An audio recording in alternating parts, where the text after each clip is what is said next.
Hi everyone and welcome to another live ukulele lesson with me, Matt Stead, and quite excited because today we're going to have a bit of a Q&A, and I always love these Q&As. They're always really good fun. I get some brilliant questions. I get to hang out with you guys and talk ukulele at you for an hour or two. So what we're going to do today is we're going to explore how to overcome nerves and performance anxiety, basically. Now, this occurs to me all the time. I've had some absolute mares I can tell you about, which I go into in a lot of detail. But this isn't just for kind of if you're going on stage and playing in front of a big kind of audience, like at a ukulele festival. It could be an open mic.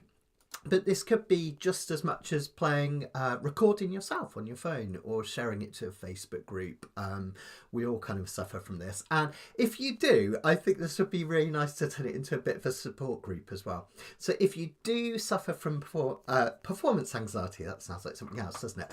If you do suffer from nerves when you're playing, or if you've had any kind of nightmares, let me know. Put them in the comments and we'll bring them in. The other thing is, please comment along. I love it in these Q&As where everyone gets involved, and it's really nice to bring some of your comments on screen and your questions and everything. And remember, there's no such thing as bad question. Quite often you think, oh, I'm much too embarrassed to ask that, and everyone else is thinking the same thing, and that you're their hero when you do ask it. So if you've got any questions, ping them in. I've got 3 or 4 pre-prepared ones that people have sent me as well, which we'll bring in and I'll tell you about in just a minute. Couple of just admin things to let you know. Our next live lesson in 2 weeks' time, we're going to have a look at how to strum like Jake Shimabukuro. I'm really excited about this one. It's something I did on my Next Steps course years ago. And I kind of forgot that I ever did it. And it's a really lovely way to kind of really zhuzh up your strumming. So we're going to look at strumming kind of really fast. You know, that kind of... that style of strumming that Jake does so beautifully. I'm going to show you how to do that.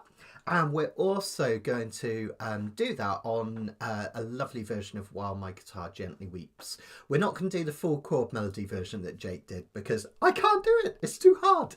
That's why Jake's Jake. Other things coming up. We've got our next Melodic Mondays coming up this Monday coming, where we're going to have a look at Freight Train. We're going to break it down and have a look at that in detail, learn that. We are going to do that one chord melody style. And then, of course, we'll be back the Monday after for our next Can a Cappella, which should be really fun. Okay. Oh, good. Victoria says she's really interested in this. She's got a cuppa and some biscuits. Me too. In fact, look at the size of this. It's going to be a proper lesson when you've got a cup of coffee like that, right? Keep me going. Keep the caffeine going.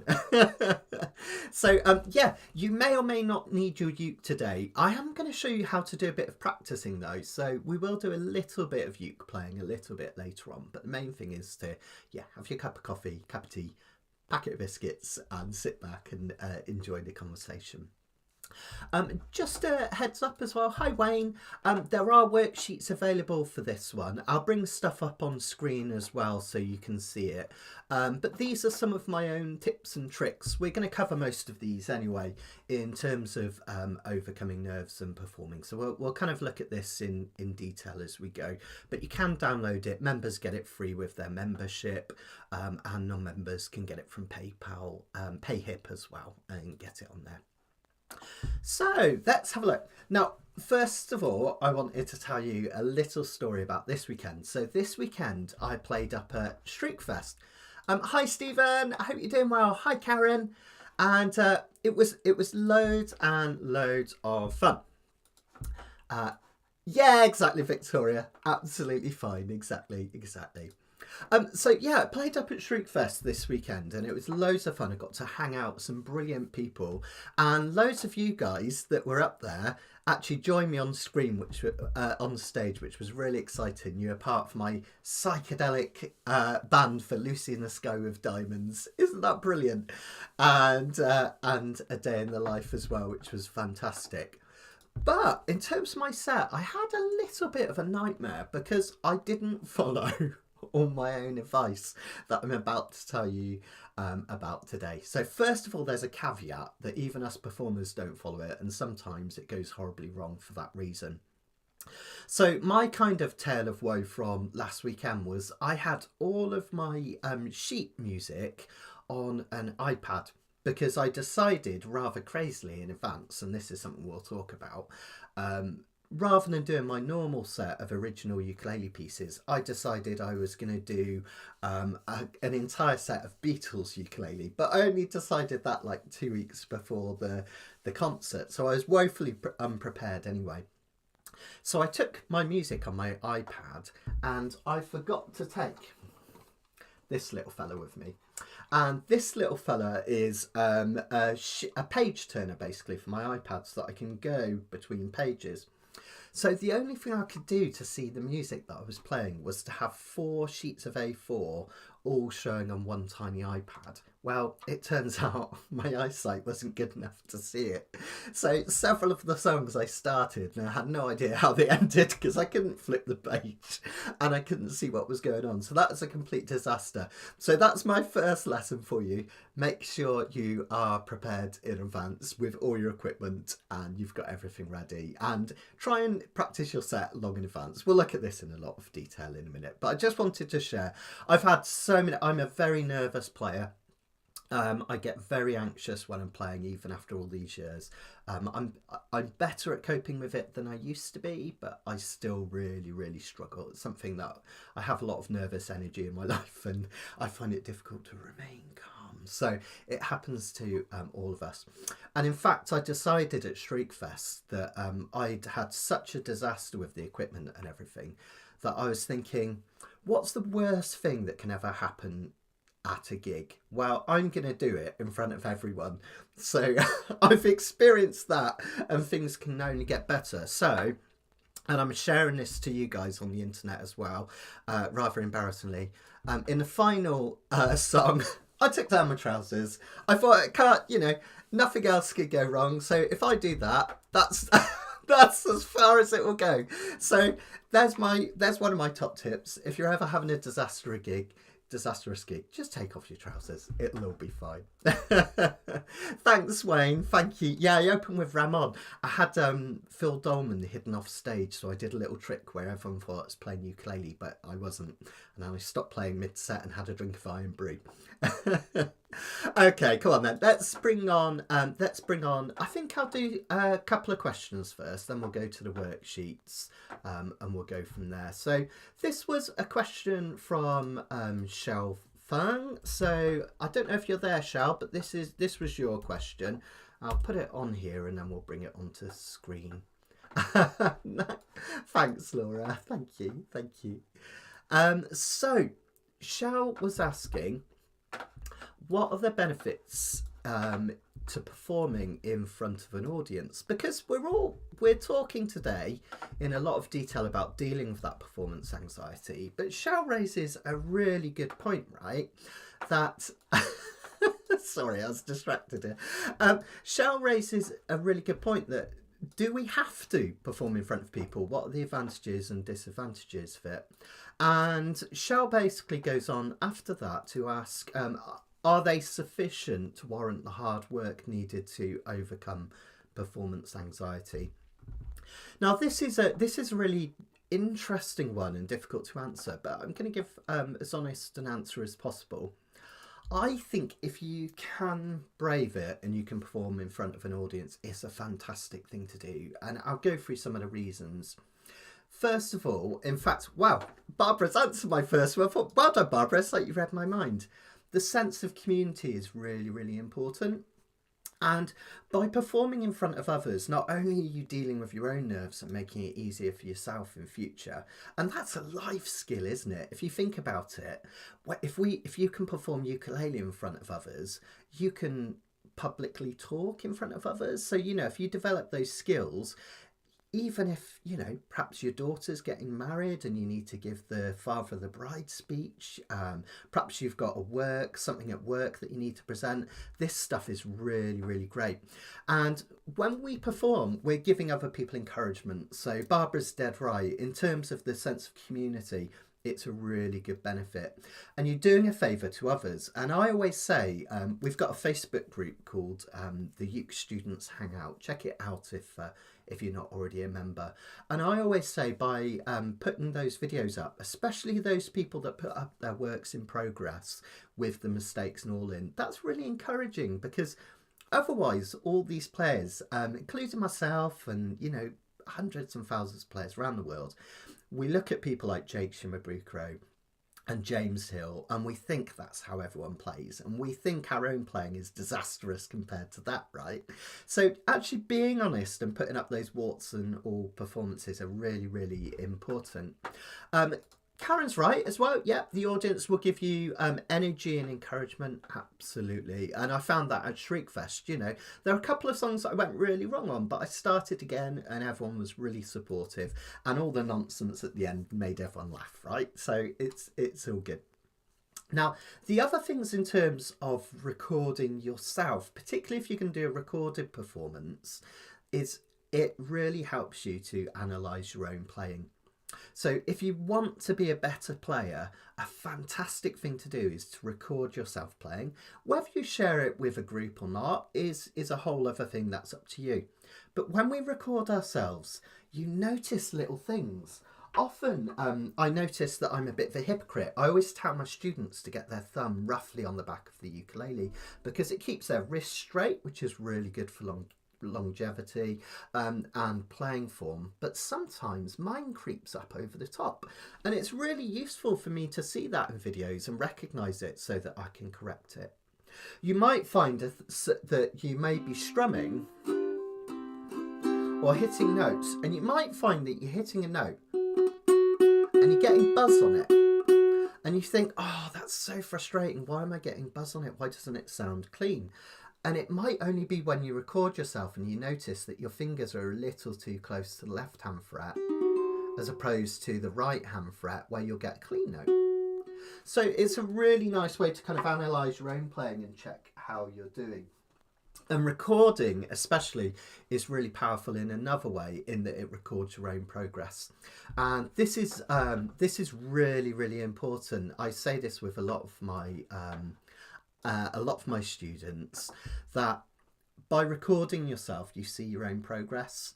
We're our own worst kind of judges, aren't we? We look at ourselves and we think, my playing's not as good enough. It's not as good as so-and-so, or, you know, whoever it is. And we forget that our playing is actually getting a little bit better every single time we play. And I've often had students over the years that have said, oh, I feel like I've not really made enough improvement in the last few months, or am I good enough to do this, you know, all that sort of thing. And what I'll do is I'll get them to look at a recording that they've done a little while ago, and it's amazing. It's like, whoa, I can't believe that I can do all this stuff that I didn't used to be able to do. Sometimes they're quite shocked how bad they were when they first started, but that's not a negative, that's really positive, because you see how far you've come. So that's really important as well. I think that's fantastic. Don't forget just the beauty of sharing music with people as well. I'm really lucky in that my daughter now, Sandy, she started singing and learning piano. In fact, some of you might have seen her join me on Monday at Canacapilla.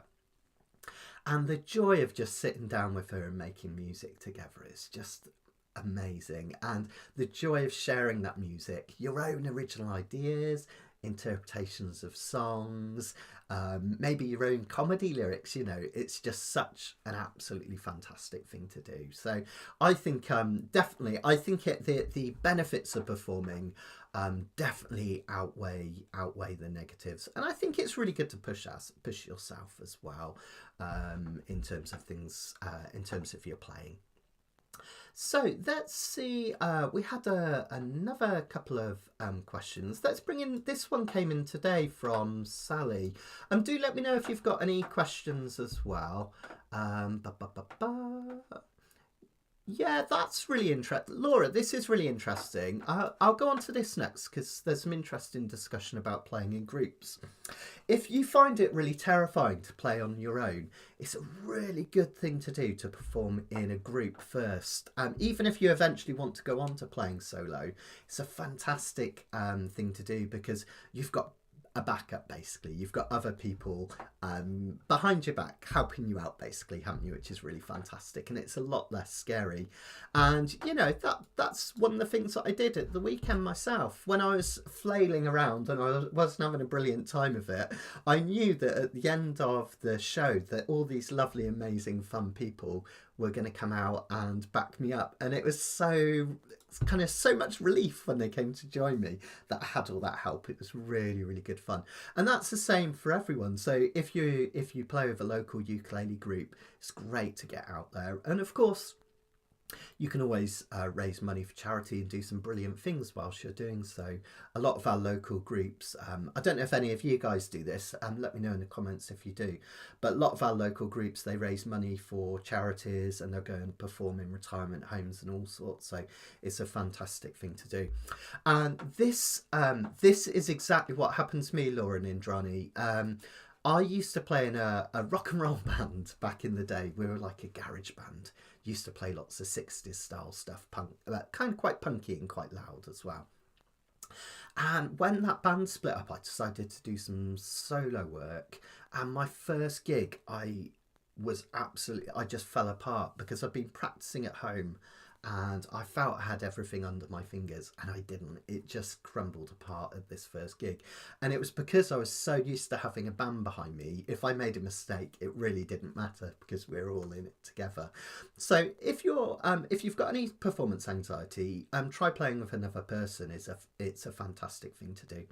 And those of you that are coming to the retreat this summer, I'll actually be backing up some of my own students. So some of my online students wanted to do an open mic slot but were too nervous to do it on their own. So I'm going to get up there with them and help them out.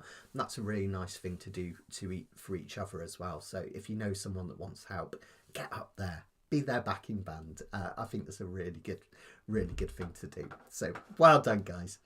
Right, let's have a look at some of the tips and tricks on the sheets, and then we'll get to a couple of other questions in a minute. I'll do Sally's in a minute. I already mentioned it. So the biggest learn that I've had, and again, I'm going to be totally honest, I was a complete hypocrite here because I didn't follow up on this in my last gig. The one before that I did, and it went really well. But play your music so much that you can't possibly go wrong. Every time you repeat a phrase in music, you're building up muscle memory. And I don't know if any of you guys have any pieces that you play that you could kind of just go back to and you can almost play them with your eyes closed. You know, it might just be something it might just be something like 5 Foot 2 Eyes of Blue, a Beatles number, Three Little Birds, you know, something really simple that you can play. You'll find that your muscle memory kicks in and you're able to play it really, really beautifully. And that's when your playing becomes really good, second nature, and you don't have to overthink what you're doing.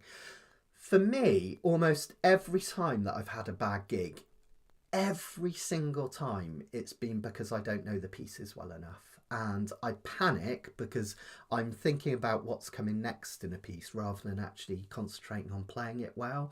I've done that several times and I've learned I really need to be more prepared. That's something I learned at the weekend. I had a brilliant set. Well, not, that sounds really egotistical. I had a set planned, whether it was brilliant or not doesn't matter, in advance. And then I ditched it all for this Beatles stuff. And that was like, yeah, just totally crazy thing to do. The other thing is, I've often, as I said there at the bottom as well, I've often performed a piece and I think I know it well, and then I'll play it again 6 months to a year later, and it sounds so much better. So make sure you're ready for a piece as well. And I thought this would be a good point. Just don't worry if you haven't got your uke, but if you have got your uke, I thought this would be a good chance to prove a point. What we're going to do is we're going to take the first line of quite a tricky chord melody. This one here, Yesterday. I'm going to bring it up on screen. I'll make it as big as I can. Don't worry, remember this isn't about playing, but I just wanted to give you an example. So this was one that I did at the weekend. I haven't practiced it since, so I'm a little bit rusty. But it opens like this. Let me just see if I can play a bit.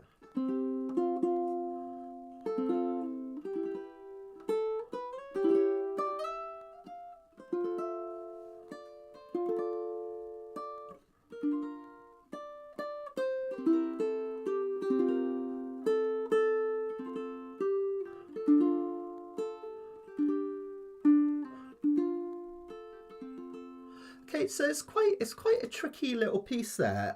This arrangement, it's on my Beatles course if anyone's interested. But what I wanted to show you was what a difference it makes if you break it down into small chunks. I bet for a lot of you, if I asked you guys to, oh, I like this, so I'm going to bring a quote on from Karen because I love that. The 5 P's, proper preparation prevents a poor performance. That's a tongue twister, that one, isn't it? That's so true though, so true. So if you have a look at this, it might seem quite overwhelming. We're moving up the fretboard. It's really, really tricky. So what I want you to do, I'm just going to have a quick cup of coffee, just not a whole cup, especially not a big cup like this. I want you to have a go at at least the first 4 measures if you've got your uke. If you haven't, don't worry, I'm going to get talky again in a second. I promise I'm not just going to sit and drink coffee for an hour. Okay. The reason I want you to just drop in and try it, and I want you to be really honest in the comments. If you nailed it first time, let me know, because I would be well impressed. But if you find it really, really tricky, be honest as well, because I want to do this as a bit of an experiment. Let me know how you find it. If you haven't got your uke, look at the tab and just be honest, have a look at it. Think, could I play that straight away? Would it be too tricky for me? Okay, so if I was coming at that without never playing it, or I felt like I was underprepared, I would find that really tricky. I mean, I haven't even specified, do we pinch the first bit or do we strum? There's a lot going on there, right? Now what I want you to do, and you can do this later if you haven't got your ukulele on you at the moment, is I want you to break it down into small chunks. And this is the best way to prepare a piece if there's really difficult parts in it. Oh, got some comments. That muck is as big as yeah. I think it actually is, you know. Yeah, it's a proper Yorkshire portion, although I've got coffee in it, so I'm breaking the rules probably. Ah, Barbara's been the first person, to be honest. Thanks, Barbara. That's in a proper spirit of it. Firmly in the too tricky camp. Right, now, let's experiment with something. Let's just try doing it in very small chunks. So first thing I want you to do, pop your finger on an F major chord, just like you're going to play an F major, all right? And then what I want you to do is just with your thumb, strum down the top 3 strings. As you do that, see, I forgot to tell you something important. Pop your little finger or your 3rd finger on this G note here, 3rd fret of the E string like this. Okay. Then I want you to take that finger away and just hit the E string with your finger in the right place twice. And all I want you to do is practice this.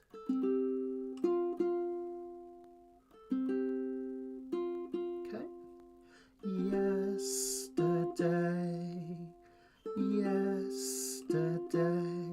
And keep that going round. Almost like it's meditative.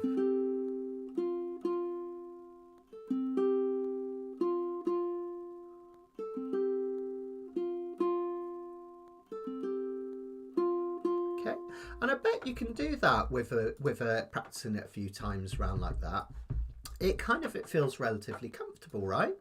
And that just proves the point. If you break things down into simple little parts, it's just adding the chunks all together later on. So what we're going to do next, let's just bring these off. There we go. Didn't find it too difficult, but did have to sit and think about the fingerings. Yeah, exactly, Karen. Yeah, there's some tricky little parts in this one. So let's just do a tiny bit more. Don't worry, we're not going to spend too much time on this. Let's just do a tiny bit more. Next thing I want you to do is with any of your fingers, I'm going to use all 3 of my fingers that have nails on them on this hand. I want you to very lightly strum an F followed by an E minor like this. Really lightly. Okay.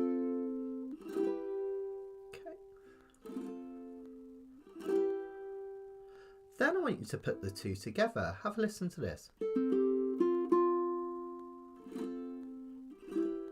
Okay, let's do it together. 3, 4.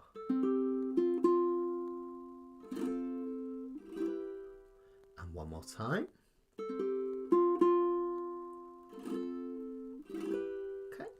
And you notice how it's getting that little bit easier every time you do it. And that's the point that I'm trying to make, is to really break things down as you're learning them, measure by measure. I've said this before about when we're learning an arrangement. If there's a particular part that's really tricky in the song that gives you anxiety, what I do is I go over and over that one part until I get it right, and then I put it back into the song. The worst thing you can do is to keep performing the same piece over and over, and then when you get to that bit that's really tricky, it builds up the anxiety and you're more likely to go wrong. But if you just sort out that bit on its own first, when you put it in, you'll be much more confident, and you'll feel a lot better as well. So yeah, exactly Wayne. It's all in that kind of preparation, isn't it? So what you can do is later on, if you get a chance, I'll pop this sheet music in the YouTube description so you can have a go. Take that piece and maybe just work on the first line and just break it down into small chunks, which will really help you, hopefully. Right, now let's have a look. We had another great question. This time from, this one was from Anthony Whiteoak, and he was saying one factor that often triggers his nerve is practicing in the comfort of his own space. It sounds great, but when he does that online, in a concert scenario or in front of other people, he kind of falls apart. And he also goes on to say, let me bring this on as well, that he kind of feels he needs the safety of sheet music there to help, like a safety net. Now, this is a really interesting one. Again, this affected me at the weekend, so this is really fresh from me. So this is really good to talk about. I'm in the camp that if you can learn your music to an extent where you don't need the sheet music, I think that's a much better thing to do. And again, this is really interesting because I'm being a complete hypocrite because I didn't do that at the weekend, and I really wish I had. It would have made everything so much easier. So the trouble is when you're reading sheet music is you can get lost, like I did. You can find that you can't see it well enough on the stage. Sometimes you might be able to practice it at home in one environment and it's great, but when you get on stage, that doesn't have to be a big stage, that could just be playing in your lounge in front of people. Maybe you can't see the music enough, and because you're nervous you find it really hard to read. That happens a lot as well. But the other thing is you kind of don't want to be performing like this. And again, I was kind of guilty of this a bit at the weekend, where you're like this.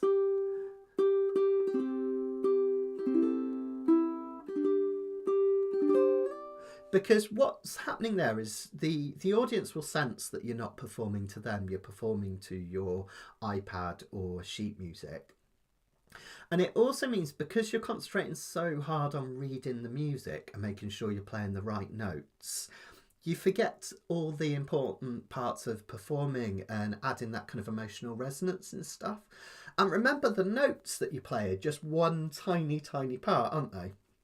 So for instance, if I was to just take a little bit of music, let's think of a nice example. I've done this one before. Don't Get Much Round Anymore by Lyle Ritz. It's something like this.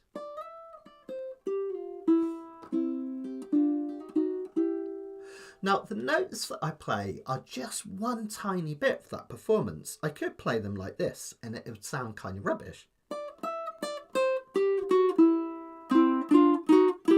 Technically, that's the same notes. I could even play them with the exact right timing, but again,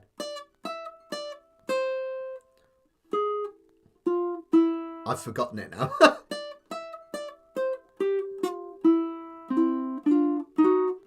But it sounds rubbish, doesn't it? Because I'm concentrating so hard on playing the notes, but they don't sound that nice. But if I start to attack it a little bit more lightly and I think of the performance, maybe I can add a little slide. Instantly, just those two notes sound so much better. And then rather than thinking, oh, I've got to play this note followed by this note, I'm thinking I could pull off there. And then I might go to a different kind of way of playing the next bit. So, whoops. I don't know, something like that.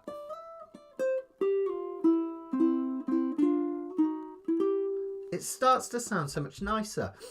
So when you're sight reading, you often forget those little nuances that make your playing sound really, really beautiful.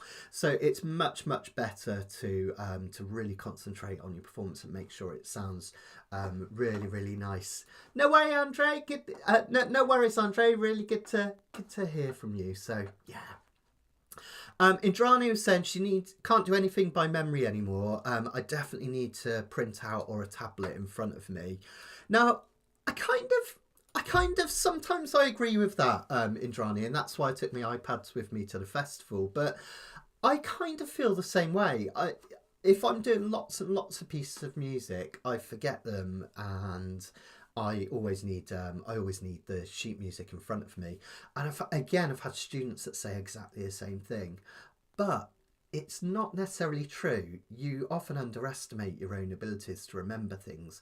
I do think our ability to remember things is diminishing because of technology. I kind of see it in my own life. I find it a lot harder to concentrate on reading a book. I find it hard to remember things unless I make notes and stuff. And it's not necessarily an age thing. I'm seeing it happen in kids as well. And I think it's because we're so used to consuming things in little chunks, whether that be information or music or videos. Everything's in tiny chunks now. So we've all lost a bit of the ability to concentrate, I think, and really memorise things. But honestly, I've taught 95-year-olds that can remember loads and loads of songs. It's not necessarily, it can be, but it's not necessarily an age thing. In fact, if you see some of the great old players, you see those Hawaiian ukulele players, you know, some of the greats like Herb Oater and stuff. He never had sheet music in front of him when he was performing in his 70s and 80s, and he was fantastic. So you can often remember more than you realise. The thing to do, and this is what really, really helped me, is to always have several songs on the back burner that you always practice. You've heard me talk about this loads already, right? The whole musical magpie thing. We want to learn this and this and this. That's what I did with the Beatles. It's like, I don't want to play my old songs. I want to do the Beatles and I want to do this and this. Musical magpie. But if you concentrate and get a set, like a core set of really solid songs behind you, and you just keep doing them for months and months and years, it becomes second nature and you can do it. So for example, like I physically, I tell you what, I'll try and remember Let It Be off by heart. I learnt this a couple of weeks. So this is Let It Be off by heart.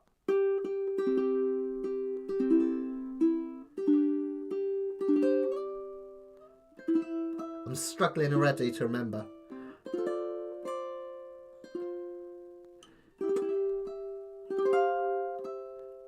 No, I can't remember that next chord. There it is.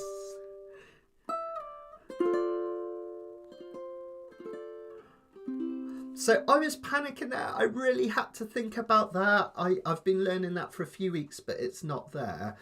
But have a listen to this. This is part of a piece that I wrote ages ago called The Wind.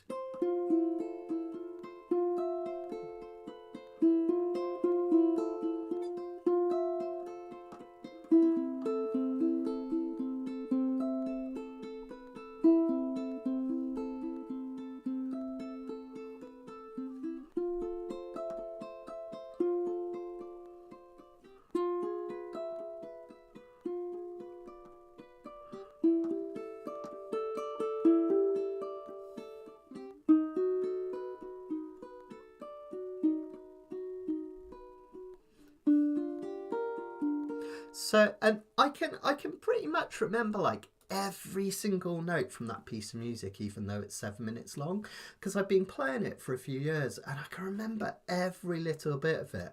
The Lonely Waltz, you guys know I wrote this a couple of years ago.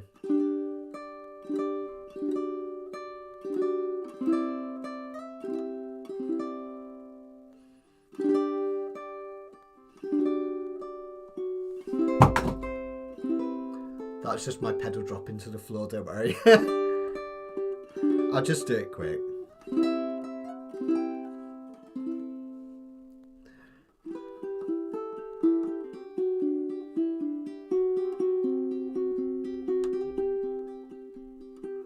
And as I play this, guys, I can talk to you. I'm not nervous because I know it.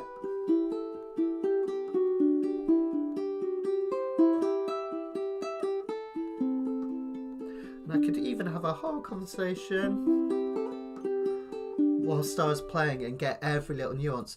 And that's because I've been playing that for about 2.5 to 3 years. Again, just again and again and again and again. And that builds up your muscle memory. So sometimes it's just because we think we can't remember stuff, but we haven't tried hard enough. There genuinely is a bit of that. I've got a terrible short-term memory. In fact, when I came back from Shriekfest, I realised that I left my 2 iPads in the green room 150 miles away. Thankfully, I had a good friend, John Tribe, who drove down and brought them to my doorstep the next day, very, very kindly, because he was on his way down.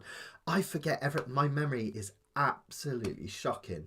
But those songs that feel I can emotionally connect with, that I know really well and that I really enjoy, I don't have to think about the next measure. I'm not even thinking when I'm doing the wend and stuff. You know, it's got these jazz chords in it. I'm not thinking, oh, I'm playing a diminished 7th followed by a minor 7 and then what's coming next. My fingers are just hitting the pieces, and that can work as well. Test yourself. Take a really simple song and see if you can just keep doing the verse over and over.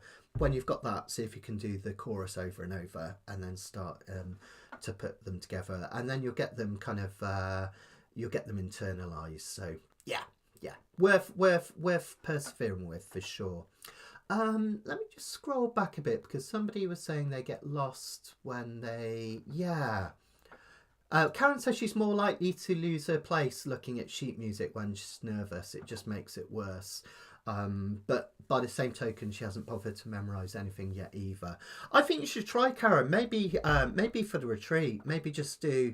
Doesn't have to be anything complex. See if you can remember something off by heart and then come to... perform it. It's really nice as well. I quite often find, because I play lots of festivals and concerts with other players,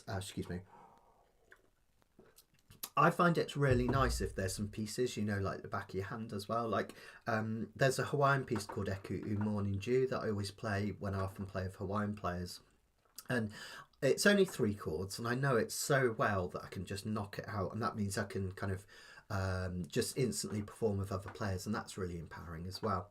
Something I just wanted to show you really quickly, I'll just see if I can bring it on screen, is don't forget the power of notation. So here's a really nice example of a sheet from the weekend that I wish I'd have done this with all of them really, where I've annotated a particularly difficult part. So can you see I've underlined this bit here in blue, and I've circled this bit here. That's like an aid memoir for my eyes, basically. Let's see if I can come back on for a second. So this bit in the sheet music is so tricky that I can't play it and look at the sheet music at the same time, because I have to take my eyes off the sheet music to see what I'm doing. It'll sound something like this. Let me just give you an example. Where is it?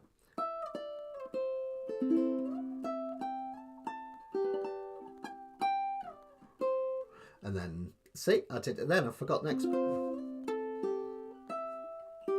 Okay, so that bit at the end there, I forgot. That was a perfect example. I hadn't done that on purpose or practiced that. I couldn't quite remember.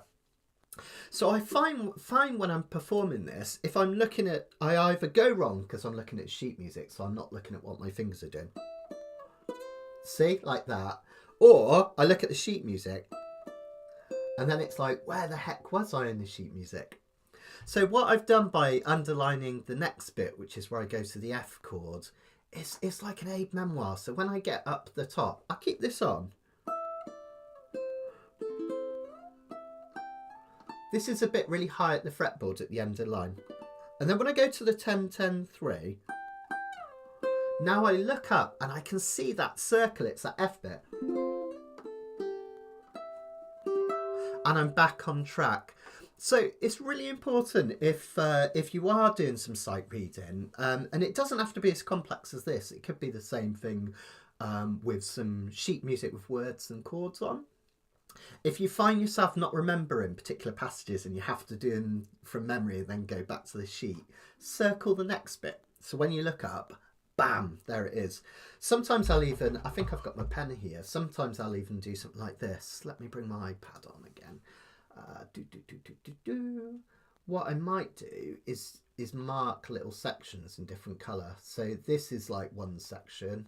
So I kind of, if I need to go back to that section, if there's a repeat, I can find it again. This is another phrase to here, okay? And then I might do the next one. Here's another phrase. Now, if I ever have a repeat in that music and I want to go back up here, and I feel, oh my gosh, how am I going to find my way back up there? I just look for the red bit. If there's a repeat and I need to repeat this verse and I can't find it, I just look for the green bit. And that is really empowering. That helps me massively when I play live. If I am doing sheet music, I quite often put notes all over it just to kind of help me. Because sometimes you've got those repeats, haven't you, and coders and that, and you've got to remember which bit goes where and everything. So yeah, that's really, really important as well. Let's have another look back at the sheets then and have a look at some more advice. There's that famous thing as well, isn't there? It comes from somewhere. I think it might be in China originally, or Tibet, where a monk was saying to a student says to his monk, "I've been trying to do this exercise for I've done it 3,000 times and I can't remember it." And the monk says, "Well, another 3,000." And then he can. So that's another thing as well. Andre said his teacher shows him far too many new songs that he has to learn, a new catchy tune every 3 days, but there are simply too many for my old memory to all memorise. Now this is really fascinating, Andre, because I can see both sides of this as someone who's both learnt ukulele and taught it. I'll bring this back up in a minute. It's a really, really good observation. It's kind of that musical magpie. Now, I can understand why your teacher does that though, Andre, because as a teacher, if you're teaching lots of people all the time and you're having a lesson with someone, say, every week or 2 weeks, it's quite difficult to do the song over and over again because it's almost like you run out of stuff to teach. So what your teacher might be doing is using those pieces of music to teach a particular skill, for example. So sometimes I'll go through a lot of repertoire with my students in a short period of time, but perhaps what should be happening is that reassurance. I always reassure them, you don't need to learn this to perfection. It's just so you can understand the skill. So I might be trying to teach a slide, like that Lal Ritz one. I teach that not because I want everyone to be able to play Don't Get Round Much anymore, but I want them to be able to slide like that.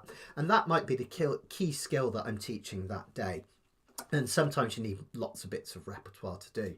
The key thing is to decide whether you really want to learn those pieces all the way through. And sometimes you need to kind of make a decision yourself as well, Andre. Do I need to know this piece really well, or am I just using it as a way to practice the skill?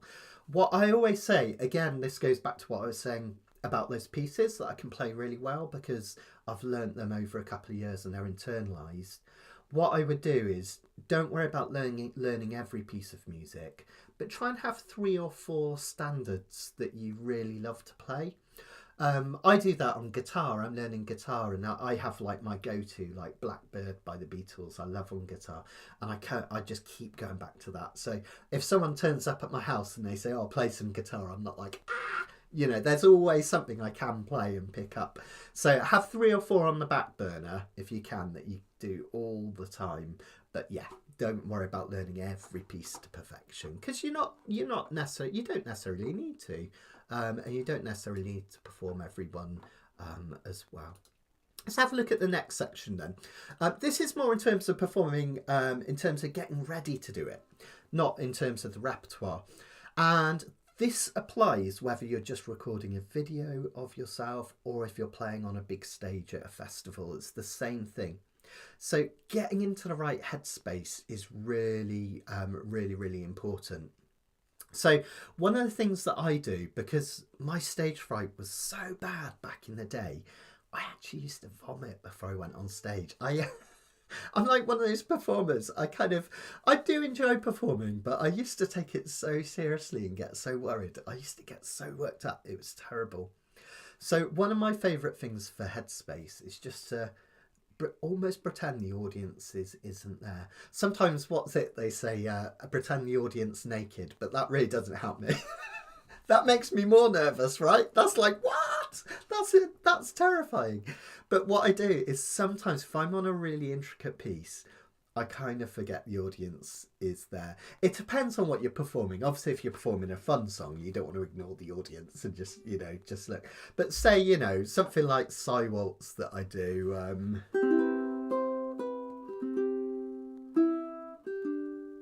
If you're doing like a melancholic piece of music, allow yourself to get lost in it. So sometimes when I'm doing something like that on stage, I won't even look at the audience. I'll just get into a moment.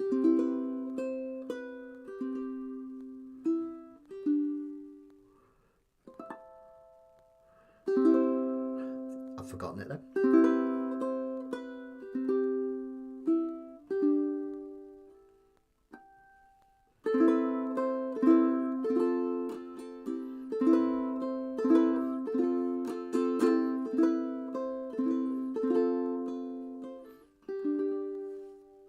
There, I look up at the audience there, right at the end of a phrase, and that might be enough just to kind of make them feel involved, but to realise that you're losing yourself on stage as well. That's really, really important. And sometimes, remember, not every song has to be happy and you have to be joyful and looking at the crowd and stuff. I had one person that said to me after a concert I needed to smile more, but it's like I just performed 3 songs about really intense, sad things that had happened in my life. So you've got to be genuine, emotionally genuine when you're performing. And I think the audience would much rather see you being sensitive on sensitive songs than... Right? It can be appropriate. So one of the things that I do is just really kind of almost forget the audience is there. And then if you're doing a sensitive song, it doesn't mean that you're kind of forgetting them and not involving them in the show. Because as soon as you finish it, you tell a little story about it, you engage with them.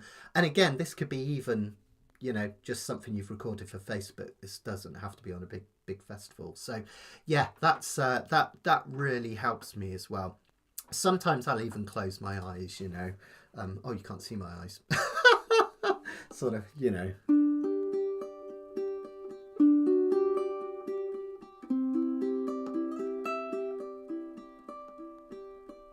And that's a really nice way to kind of lose yourself. Obviously, you need to really know your piece well to do that as well. So, yeah. That's cool, Andre. Yeah, that's cool. I get it. All good. But I think that's probably what's happening. Yeah, don't feel like you've got to learn all of them straight away. What else did I put on here? Oh yeah, I just put this doesn't work for all pieces. Oh, we had another question coming as well. How do you prepare physically before each performance? Stretch, use the washroom, take a deep breath, dry off sweaty hands. Wow, there's loads of questions there, but this is brilliant, Karen. This is really key as well. So yeah, a few things that you can do beforehand. It sounds really cheesy, but if you can sing beforehand, just like even if you're just backstage, obviously it doesn't always work. Like I was backstage at the weekend and I really wanted to practice my first song, but it was right next to the stage and I couldn't really kind of just rehearse back there because it would have carried onto the main stage. I was really nervous about my first song because it has this real high bit. Ramon, give your heart to somebody soon. There it is. And right away. Right away.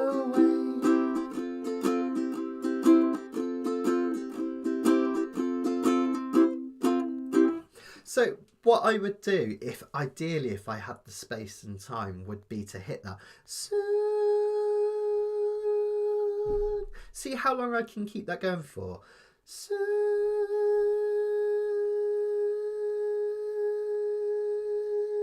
Sorry, that's probably really powerful. That's probably really painful to listen to at home. But I'm warming up my voice basically so that I'm ready to go. If you are at a gig or a festival, I know this is like really, really hard to do as well. But try not to chat too much before you're playing. I've been at festivals where like you can't hear the person next to you and you kind of have to shout to get your conversation across. And then by the time you get up there, you're like, you can barely sing because your voice is worn out. So that's something to think about as well. Make sure you have loads of water. Not enough that you need to pee halfway through the set. That has happened to me on many an occasion. Avoid caffeine and milky drinks like this. This is fine when you're giving a quick, when you're giving a YouTube talk. But if I was really wanting to sing, I wouldn't drink coffee. You want something. I mean, water's really the ideal. It just kind of limbers everything up and keeps you hydrated. So make sure you have some water before you go on. Warm-up exercises are really important and really, really good. So many people go straight on stage without this. So some of my favourites, just really simple ones. If you've got cold hands especially, if you take your hands, and you've seen me do this before, I'm sure some of you, tense them up so they're really super tense, like you can almost not bear it anymore. And as you do that, pull your fingers, not so much that it hurts, but just pull them in towards your palm. It's almost like a megalomaniac thing, right? Like so. And you'll be able to see in a second if I do this. Try it about 10 times if you can cope with it. Not only does this help keep your fingers supple, but look how red my hands are. It gets all of the blood running into your hands so you feel warm and ready to play. Particularly if you're playing outside or on a cold stage, that can be really, really important. Next thing is get warmed up with your instrument. So classic one that a lot of people do, of course, is playing a note right next to the fret on every string.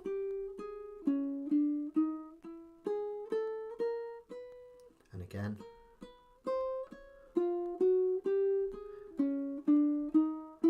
This can be a really nice meditative one as well if you're nervous, if you're really kind of scared. The one of the worst things, and again I'm guilty of this really badly because I'm anxious on stage, but before I'm always thinking, oh, what could go wrong, what could go wrong, what could go wrong, and that's getting me into a really negative headspace. So it's really important to try and be positive, and this is something we'll talk about later on, that kind of what do people call it? There's a word for it, isn't there? Where they kind of try and make something materialise. I can't remember. There's a fancy word everyone uses now. But try and think positive will really, really help. But if you do something like this, if you're just being mindful and just thinking about playing the perfect note before you go on, it quietens your mind. You're not worrying about all those little things you shouldn't be worrying about. You're just practicing. Okay. And I also find if you're starting with a song, particularly if it's got like a bit of chord melody, like that one, what I would do is I would actually play it through your first song a few times before you go on, again, even if that's in front of a video, because then when you do come to it, your fingers just land in the right place, because it's kind of getting them pre-prepared, which is really cool. Yeah, manifesting, that's it. There's a lot of talk, isn't there, nowadays about people manifesting things. Sometimes I think it sounds a bit crazy. People talk about, oh, I manifested performing at Wembley, and then I performed at Wembley. I've manifested performing at Wembley, and it's not worked for me because I don't have the talent to play at Wembley. But if you manifest something, if you think that something's going to happen, it's more likely that it will. That's the theory, and it just breeds positivity, which is a good thing, right? Now, this actually follows on from Karen's questions as well. There you go, manifesting your destiny. Thanks, Gail. Thank you. So this next one kind of goes back to what Karen was saying a little bit in terms of getting ready. Oh, yes. If you have sweaty hands, like I do, again, this is like cards on the table stuff today. So I'm being really, really honest. I get clammy hands, and you see it on my fretboard sometimes. I've had comments, people say, what's going on with your fretboard? Have you oiled it? And it's because I've got clammy hands. If you have got clammy hands, sometimes it's not a problem and it actually helps you move up and down the fretboard. But if it's really bothering you, I always take a microfiber cloth on, and you can even be really subtle about it. I'm trying to see if there's one here. I think I've got one down here. If you think, oh, I don't want, like, I'm really self-conscious about my sweaty hands, and I don't want people to think that I'm really nervous so I've got sweaty hands. This is one of my favourite tips, right? Just pretend, and I mean, you might be doing it anyway, but you're cleaning your ukulele. So I might clean my ukulele there, but actually I'm cleaning I'm drying myself there. And then for the other one, again, if you don't want to make a big deal of it, just scrunch it in your hand and then just use it to just kind of pre-prepare your uke. Whack it on the floor. My sweaty hands are dry. So it's really important to be prepared like that. Some people have very dry hands, and I had this tip from a classical guitarist. I really like this tip. It's a bit weird, right? But it is honestly something that people do. If you've got very dry hands and you want to be able to move quickly up and down the fretboard, take the hand that you want to move up and down. It might be this one that you move up and down strings, and just very gently just rub it through your hair. And you can do it with your picking hands as well. And it can kind of look like you're just getting ready for stage. But you get a little bit of oil from your hair, even if you've got very dry hair, just a little bit. And that will help you move across the strings as well. So that's something to kind of do beforehand, before you go on. The other thing is to be prepared, not just in terms of, I use it to clean my uke as well, Barbara. I always have, every single one of my ukulele cases has a tuner and a microfiber cloth in it. I just find it really, really helps. The other thing is to be prepared for surprises. Quite often I've practiced at home and I think I'm perfect, I'm ready, I'm going to nail this is going to be the perfect concert. And when I get to the concert, something happens that I'm not expecting and it stresses me out. It might be that, like, they ask me to go on earlier than I want to. I don't mean that in a negative, like I want to be a headliner. I mean, I'm just literally not prepared. I'm not ready. So they might tell you to go on earlier or later, you know. You could find that the stage lighting isn't very good, so you can't see your sheets that you've prepared. Sometimes you can't even see your fingers on the ukulele if it's that dark. There could be wind blowing away your sheet music. You might have problems. The battery might not work in your gear. The other really big one is playing with a strap. So if you're used to sitting down when you play your ukulele and you practice sitting down, that's fantastic as long as you're going to play live sitting down. If the organisers or yourself or whatever means that you're going to need to stand up at the venue, it's a whole different skill in terms of holding your ukulele. Even if you've got a strap, it will feel totally different stood up to sat down. So I always either practice both standing and sitting. That's a really good thing to do anyway, right? So you're prepared for both. Or if you know your gig is going to be standing, practice standing up. Try and replicate as much stuff as you can. If you're playing outside, perhaps take your music stand out into the garden and practice stood up. If your neighbours can hear you, that's even better, because that's going to replicate having a crowd, or even if it's just playing to a friend or whatever, you know. So try and replicate as much as you can in your preparation, so there's no nasty surprises. I always think it's good to get to a venue early as well. Not so early that you're sat around for hours kind of getting nervous, but just enough that you can scope out the stage. Is the lighting good enough? Do I need to bring like my own little torch to put on the music stand? What's the PA like? What is expected of me? That's really, really important as well. Right, before we do the last bit, let's just see. I think there were a couple of other questions as well. And point 4 just covers what I was talking about there as well. Another one I forgot to say is if you're going to be playing into a mic, singing into a mic, actually practice singing into a mic, because that's a skill in itself. Even if you don't have your own mic, I know it sounds daft, but even just a broom or something that you can actually physically sing into. Because sometimes when you're singing into a mic, it's quite hard then to kind of look down at your sheet music or kind of see what's happening. So it's a good thing to do. I had one lot of neighbours that I had no idea they could hear what I was playing, Victoria. It was when I used to live in Ross-on-Wye, and I remember talking to my neighbours one day, and I thought, it's a quiet instrument, it doesn't carry. And he was saying, oh, I really liked Ain't She Sweet that you were playing the other day. And I was horrified. I realised they could hear everything. But it's good practice. There was a couple of others down here. I think I've got most of them. Oh yeah, Sally had a really nice one. Let me see if I can bring this on. It might be too long, but I can probably do it in 2 parts. Let me just see if I can bring the comment on. I think I can actually, yeah. So this is from Sally Mesa, and she was saying, hi Matt, when I do a performance with my playing partner at our monthly uke jam, I often find that when I get back to my seat afterwards, the nerves have gone and I wish I could get back up and do the performance again. I'll bring in the rest of it. There we go. Fantastic. And there we go. Wish I could do the performance again. I wish I could get into that mindset before performing. That's a great one, Sally. That's a great one. So in terms of that, a couple of things, and this comes to point 6 actually. We'll cover that here. Remember that the audience is on your side. Try not to think about it as an us and them thing.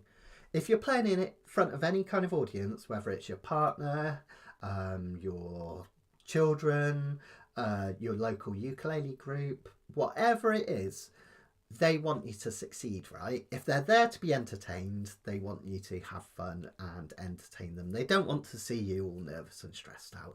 They want you to succeed. So remember, they're on your side and they want to have fun, right? And they want to see you having fun as well. So if you kind of get that beforehand, that this is going to be a whole heap of fun. The adrenaline's going to get going. That's another thing you're feeling afterwards, Sally, is that adrenaline that comes afterwards. It builds up during a performance. Sometimes people even get, and I've had this, like an anti-climax afterwards, where you get so G'd up during a performance. When you go home or you sit back down, it's kind of like, oh, you feel a bit flat. And that's often an anti-climax from that adrenaline that's been pumping in your body, and then it calms down. So think to yourself, I'm gonna have fun, I'm gonna enjoy it, the audience is with me. That's really, really key. Take a deep breath before you go on. If something does go wrong, tell a joke or just have fun with it as well. That's really, really important. And as I say in the sheets, whether it's 1 person or 500, they've got you, they're cheering you on.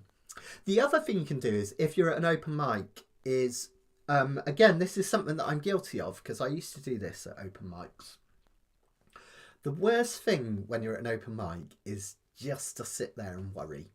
If you're just worried the whole time about your own set, and again, I've been guilty of this myself, it's going to build up anxiety and nerves inside of you that are going to come out when you perform. It's just like a natural thing that happens. So if you're an open mic set, this is really hard to do. I recognise it. It's not as easy as it sounds. But try and lose yourself in the moment. Really enjoy everyone else's set. Don't think about what you're doing later on. Just listen to the lyrics, listen to the words. Really enjoy it. And I know you all do anyway, but really be supportive of those other players because they're in the same situation you'll be in a minute. And by really getting into the evening and enjoying yourself, you'll find that worry goes away and the serotonin levels will rise. You'll feel more relaxed and you'll feel kind of at ease. And when you realise that it's one big community and one big family, everyone wants you to do well. That's really lovely as well. So yeah, exactly. Fantastic. Yeah, and Andre, you'll notice at the end of my seats, these are great, by the way. Fantastic. Oh, nice. Yeah, cycle. Andre said he cycles for a few minutes when he's alone with his outside ukulele from Lava Music. Yeah, I know the ones. That's a great thing to do. Yeah, get yourself in the right headspace, absolutely. But both Andre and Laura make the point of just be yourself and enjoy it. Really, just show that you're enjoying it as well. Down the end, if there's one thing I want you to take away from all of this, is this writing in green down the bottom. Your job isn't to be perfect, is to share something real, okay? Doesn't always have to be happy music. It could be sad music, or it could be upbeat and crazy. It could be completely manic. When you get up there, you're giving a bit of yourself to the audience, and by allowing yourself to be vulnerable and honest in your performance, just relax into it. If you're feeling a bit sad during a song because it's a sad song, show it. I think that's really nice to have that emotional resonance with people. My favourite gigs are where I've done something a really emotional song and people have connected with it. That's felt really special and that's often stayed with me for ages after. So don't worry. And when you finish, quite often, again, guilty as charged, when you finish your set, the first thing that you will probably do, unless you try and stop yourself, is you'll critique yourself. And that's the worst thing you can do. The first thing you want to do is really give yourself a virtual pat on your back and say, bloomin' heck, I got up there and I did that, and that was really scary. And you should have pride in yourself for that, because it's a really hard thing to do, right? So don't self-critique. That's really, really easy to do. And again, that kind of builds anxiety and everything. A lot of the time, not always, I've made some really big boo-boos in my time, but a lot of the time when you've made a few mistakes or you haven't played as well as you thought, people haven't even noticed. I've had gigs where I've come off and I say to Shaz, oh, I got the middle eight wrong, or I didn't do that. And I genuinely don't think she's making this up. She'll often say to me, I was really paying attention and I didn't notice anything. So don't expect perfection. If you go wrong, doesn't matter. Just get into the spirit of it. That's really, really brilliant. And as Gail says, yeah, these places like music festivals, and particularly ukulele festivals, we're an amazing community, aren't we? We're there for each other, so we all want to support each other. So it's a really safe space. If you do want to get into doing this and you want to play open mics or the festivals and stuff, come and join us at the Facebook group. This is like, it's not for profit or anything like that. I'm just saying this because it's a brilliant community and I know a lot of you are involved already.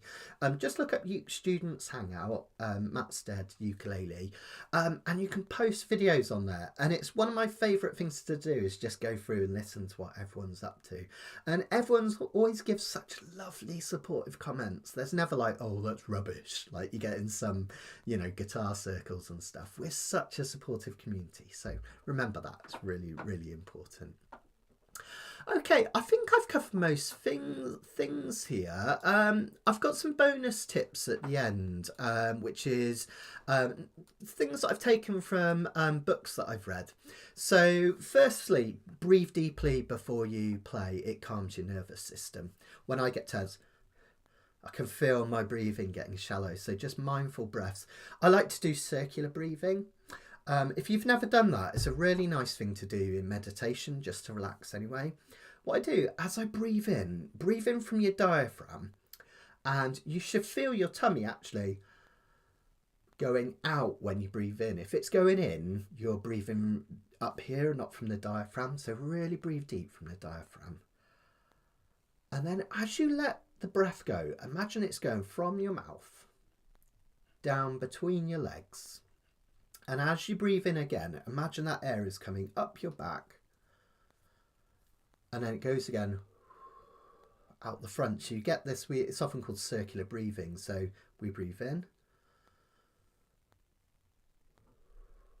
out through the front.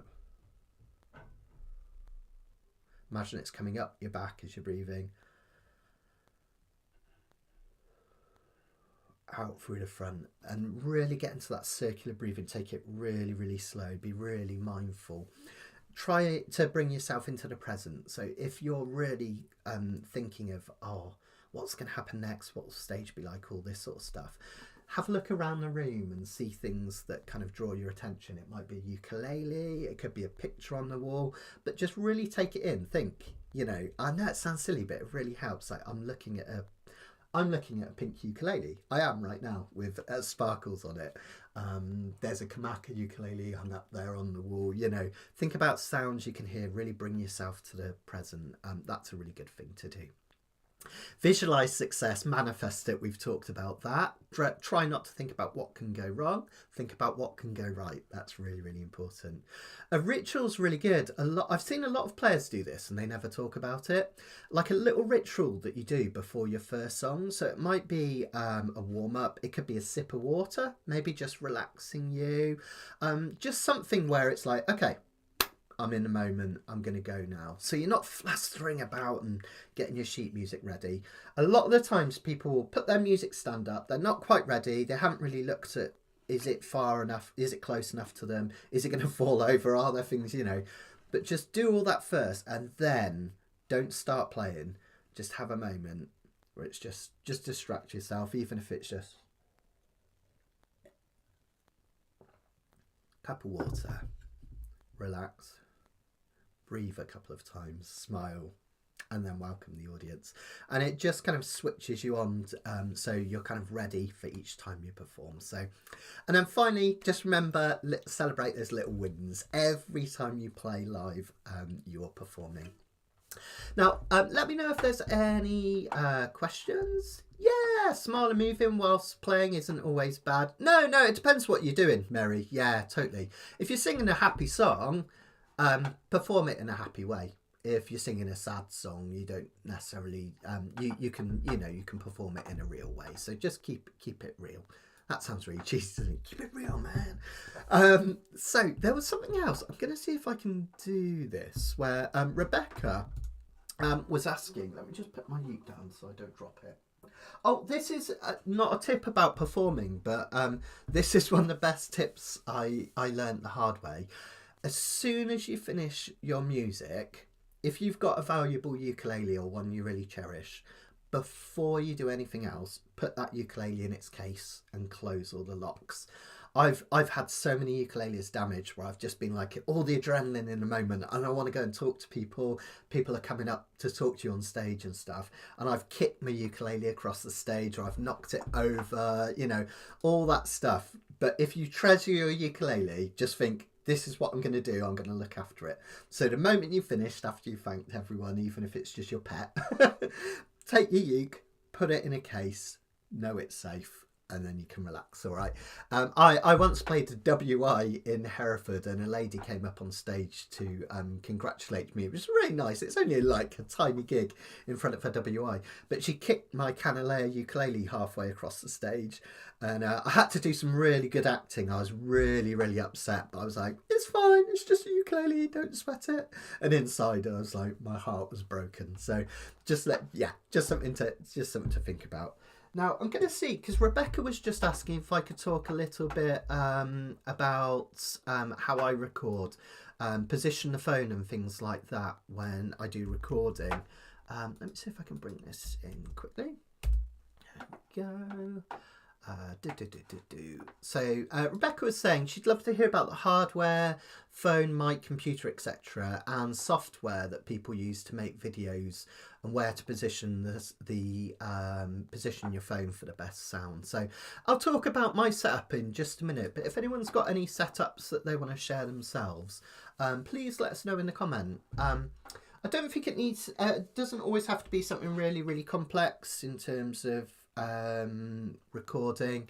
Sometimes simple things is the easiest. Sorry, excuse me. I'm just going to see if I can get my phone to connect and then I can show you my setup. Let me see if it's going to work. Da, da, da. Is that going to work? Let's see. Oops, I dropped the cable. Sorry, guys. Talk amongst yourselves.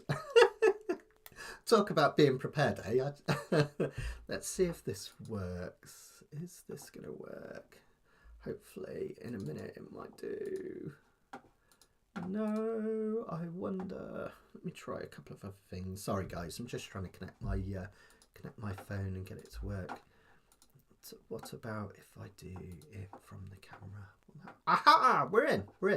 Okay, so this is my setup. Now, this is embarrassing because you're going to see all my mess now and what it looks like. So it's relatively simple in terms of my recording. And this is what I use. Sorry for the shaking. This is what I use to record my videos as well as, you know, my live events and everything that I'm doing now. So the biggest thing that really helped me in terms of my recording was I got one of these. Sorry, I know the picture's not too good because there's a bit of a light in front of me, but this is called a Blue Snowball, and it's a really simple USB mic. It just plugs into the back of my Mac. You can use it for laptops and PCs as well. It'd be absolutely fine. It's really inexpensive. I think relatively. I think it cost me about 50 or 60 quid. Which I know sounds a lot, but compared to some like a Neumann mic or something, you're talking like literally up to thousands of pounds. But this does the job really nicely. It's literally just plugs in and it plays. And then I can control, I don't know if you can see this, I use a video package called Ecamm. And you can control the all the volumes here of the various different things. So that's the first thing that I use. In terms of recording, oh, look at that. It's like a picture in a picture in a picture. I'm going on forever. Never seen that before. That's so cool. In terms of, what was I going to say? In terms of just the general stuff that I use, I tend to use just the webcam just up there from my Mac. It seems to be better. This is just a 3-year-old Mac, so it's nothing super fancy, but it seems to be better than the external webcams that I've used. And then what I like to do is I set up this other one here. This is my little, you know what I call close cam? This is the close cam. So that allows me to do these kind of close-ups of my ukulele. And the cool thing I like about the software that I use is this Ecamm software is I can record from both mics at the same time.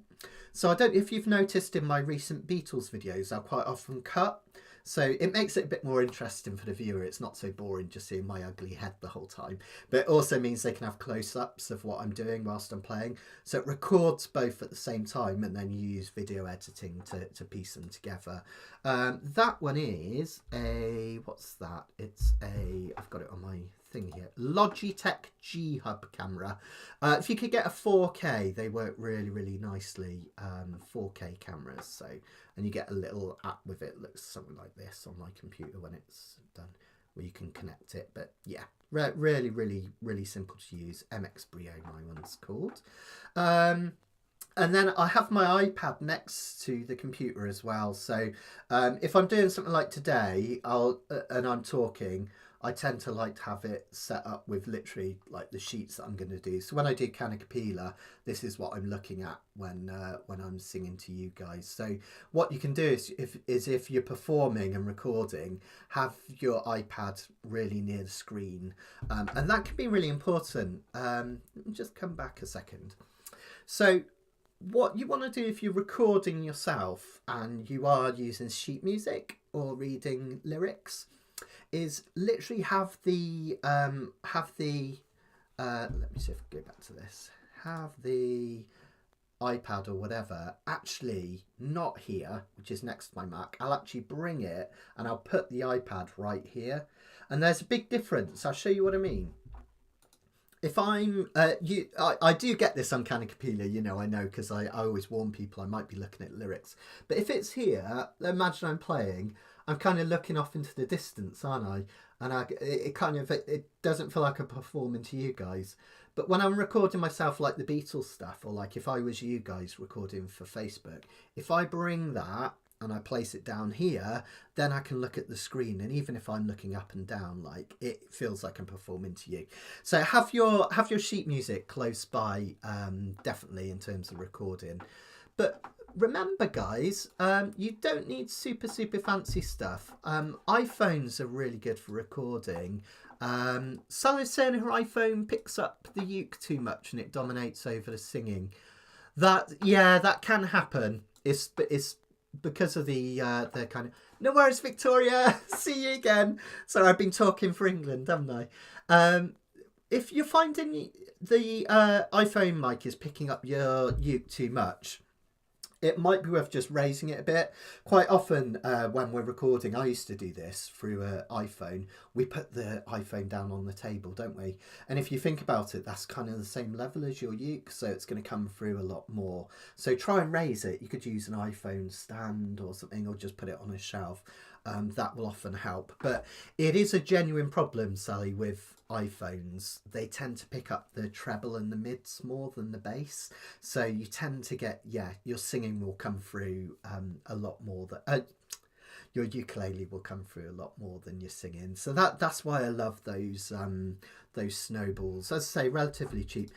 You can actually get these that you can plug directly into your iPhone as well, which helps, which really helps a lot. And you can also get little mini ones that you can plug in.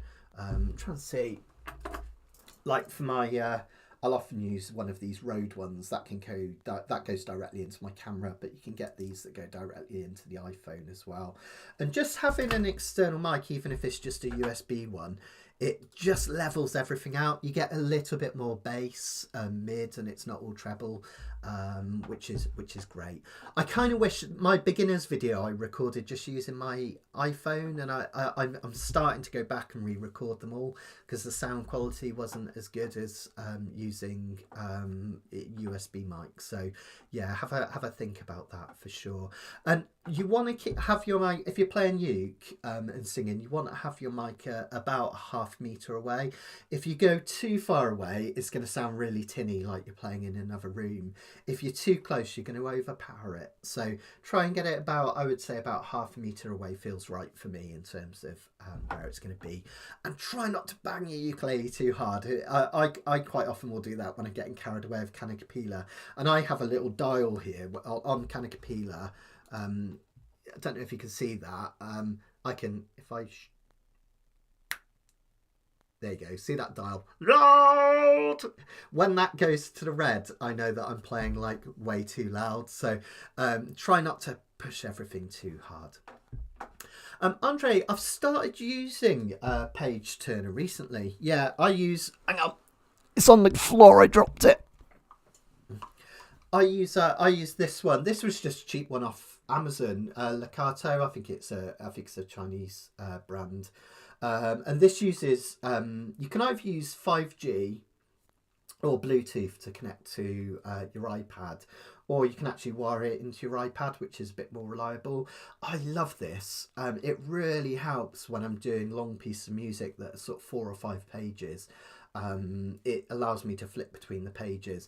It does take some practice though. I'm still not perfect at it, to be honest, Andre, because it's a bit like using a looper pedal. You kind of have to get used to changing the page just before you come to the last measure, because otherwise there's a risk that you won't change it soon enough and you don't know what's coming next, or you kind of you change too early and then you miss what's on the first page. So it does take a bit of practice, but I love these. Samuel uses one of these. Anyone that's come into the retreat has probably seen her. She plays from sight reading a lot, and she uses one of these. Really useful device. I'm trying as much as possible to not use paper anymore, partly an environmental thing and partly just because I find it helps me be organised. So on my iPad I've got all of my different lessons and pieces of music all in different folders, like Hawaiian, jazz, blues and things like that. And then I use this to cycle through, and whereas before I used to literally have reams and reams of A4 printed out. My old ute room, I used to have stacks of it, and someone told me once that's like basically an entire tree, and I didn't realise I was kind of guilty of that, so I've started using my iPad quite a lot. But yeah, if you're going to use it live though, practice with it a lot, Andre. And the other thing I think is if you can hardwire it, use the USB lead or USB-C into the iPad, because then if the Bluetooth failed for any reason in a song, you've still got the wired version, which is a bit more reliable. So just something to think about. So yeah. And really kind of practice with all that stuff beforehand as well. Play about with it, because it does take it, things go wrong. So yeah, have a little practice before. Remember to have spare stuff as well. There's something I forgot from the sheets, but if you can, try and remember, take with you some spare strings if you go into a festival in case one snaps. Take a couple of ukulele tuners in case you lose them. What other things might you need? Microfiber towel. Kind of be prepared and take stuff in advance. It will really help as well. Wayne was just saying, what music reading notation software are you using with your iPad? Now, there are some absolutely brilliant ones. Thanks, Andre. There are some absolutely brilliant ones, Wayne, like OnSong. That's the one that most ukulele players use to organise all their pieces of music. But honestly, I'm a bit old school, so I just tend to use folders on my iPad, Wayne. So I think I can bring my iPad on. So like that's all my stuff. But if I click this one, I can go to on my iPad, and then there's all sorts. There's my Shriekfest stuff. Look, all there prepared. Unfortunately, my page turner wasn't working, so I couldn't use it properly. But it was all there, organised in the right order. My ukulele lessons, look, I've divided them up, so if I want a jazz piece, it's in there and it's all arranged in alphabetical order. So I tend to just use folders on and it's completely free then, on my iPad. Just make sure the one thing to do, which is important, is to back it up. If you've got the cloud, you could back it up in the cloud. If you've got a hard drive, back it up on a hard drive, because it is quite easy I did have an iPad that just stopped working, and I even tried replacing the battery and it had just gone, and I lost a lot of information. So I learnt the hard way, make sure you've got it backed up. But I just do everything with that. Yeah, and you can, if you've got one of these pedals, you can set up it to scroll as well, so you're not having to press the pedal each time you change page. I'm not recommending this one, especially because I've never been able to get the scroll function to work very well. I just use this for turning pages, but you can get ones that work beautifully with the scroll function, and then it's great. The music moves with you. There's even I can't remember whether it's the new iPad. There's one of the devices which is really clever. This is where technology is like blows my mind. There's even one now that follows your eyes, so it tracks where your eyes are looking on the page, and it will scroll down as you look down. Again, it's like, I don't even know, that's like beyond my just amazing. But yeah, all that stuff. But yeah, I just do some of that. I think that's a good idea, because I think I'm rambling on now, Karen. Let's have another Q&A about equipment sometime. We'll definitely do that and talk all about that. I could talk all day about the equipment I use to record and stuff. So I'm going to love you and leave you guys, because I just realised it's nearly 5 o'clock and I've probably bored you all to tears. If you have any other questions, remember you can always email me, matt@mattsteadukulele.com, matt@mattsteadukulele.com. Do join us in 2 weeks' time, where we're going to do a cool version of While My Guitar Gently Weeps, and we're going to do Strumming Like Jake Shimabukuro, which is going to be absolutely fantastic. The next Monday, we've got Melodic Mondays, and this one we're going to look at the beautiful Elizabeth Cotton piece, Freight Train, a fantastic piece of country blues music. And of course, we'll be back the week after that for our Canicapila Mondays. Don't forget, we got the cruise coming up in February. I know it seems a long way away, but it will come around quickly. So if you want a bit of summer sunshine, sea, sangrias and ukulele and all that stuff, come and join me in the Caribbean if you can. Donna has asked me to, who's organising it, has asked me to mention as well that there's somebody that has a cabin that would like to share. So if you want to save a bit of money and share a cabin with someone, you can get in touch with Donna and she can arrange that for you. I think that's mostly everything I needed to tell you about. Yeah, I think so. Big thanks to everyone who joined me on my set last week at Shrewsbury. You rescued me. As I say, I went horribly wrong on the intricate pieces, but you rescued me big time, so keep an eye out for that. And then one more thing I forgot to mention, I got to hang out with my lovely friend Peter yesterday, and he was doing some pictures for me because I'm going to be on the cover of Uke magazine next month, which is really, really exciting. So if you get the UK Uke magazine, keep an eye out for it. It's a wonderful publication by Matt Warnes of World of Ukes. And we spent yesterday, some of these are quite cheesy, doing photos. That's me on a log in the forest. But it was loads of fun. I think this is the one we're going to use for the cover. I think that's quite an old-fashioned nice one. So yeah, thanks to Peter for all his help doing all the pictures and everything. But if you do get Uke magazine, keep an eye out for it next month. Samuel's going to be in it as well. He's another one of our resident tutors, which is going to be great.